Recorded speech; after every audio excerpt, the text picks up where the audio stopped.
ಖಾಸಗಿ ಬಸ್ಸೊಂದು ನಡು ರಸ್ತೆಯಲ್ಲಿ ಹೊತ್ತಿ ಉರಿದಿರುವ ಘಟನೆ ಅನಂತಪುರ ಜಿಲ್ಲೆಗೆ 15 ಕಿಲೋಮೀಟರ್ ದೂರದಲ್ಲಿರುವ ಗರ್ಲದಿನ್ನೆಯಲ್ಲಿ ನಡೆದಿದೆ. ಬೆಂಗಳೂರಿನಿಂದ ರಾಯಚೂರಿಗೆ ಹೊರಟಿದ್ದ ಬಸ್ಸು ಅನಂತಪುರದ ಬಳಿ ಚಲಿಸುತ್ತಿದ್ದಾಗ ಬೆಂಕಿಗೆ ಆಹುತಿಯಾಗಿದೆ.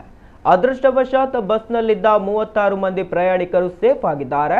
ಗ್ರೀನ್ ಲೈನ್ ಟ್ರಾವೆಲ್ಸ್ಗೆ ಸೇರಿದ ಈ ಬಸ್ಸು ಬೆಂಗಳೂರು ಅನಂತಪುರ ಹೈವೇನಲ್ಲಿ ಹೊರಟಿತ್ತು. ಈ ವೇಳೆ ಟೈರ್ ಬ್ಲಾಸ್ಟ್ ಆಗಿ ಏಕಾಏಕಿ ಬೆಂಕಿ ಹೊತ್ತಿಕೊಂಡಿದೆ. ಬ್ಲಾಸ್ಟ್ ಆಗುತ್ತಿದ್ದಂತೆ ಪ್ರಯಾಣಿಕರು ತಮ್ಮ ಲಗೇಜ್ಗಳನ್ನು ಬಿಟ್ಟು ಬಸ್ನಿಂದ ಜಿಗಿದಿದ್ದಾರೆ. ಹೀಗಾಗಿ ಪ್ರಯಾಣಿಕರ ಸಂಪೂರ್ಣ ಲಗೇಜ್ಗಳು ಬೆಂಕಿಗೆ ಆಹುತಿಯಾಗಿದೆ. ಸಾಲು ಸಾಲು ರಜೆ ಇದ್ದ ಕಾರಣ ದೀಪಾವಳಿ ಹಬ್ಬಕ್ಕೆಂದು ಊರಿಗೆ ಹೊರಟಿದ್ರು. ಟೈರ್ ಬ್ಲಾಸ್ಟ್ ಆಗಿ ತಡರಾತ್ರಿ 2:30 ಸುಮಾರಿಗೆ ಬೆಂಕಿ ಹೊತ್ತಿಕೊಂಡಿದೆ. ಇದೇ ವೇಳೆ ನಿದ್ರೆ ಮಂಪರಿನಲ್ಲಿದ್ದ ಮಹಿಳಾ ಪ್ರಯಾಣಿಕರೊಬ್ಬರಿಗೆ ಎಚ್ಚರವಾಗಿದೆ. ಕೂಡಲೇ ಬೆಂಕಿ ಹೊತ್ತಿಕೊಂಡಿರುವುದನ್ನು ಗಮನಿಸಿ ಕಿರುಚಿದ್ದಾರೆ.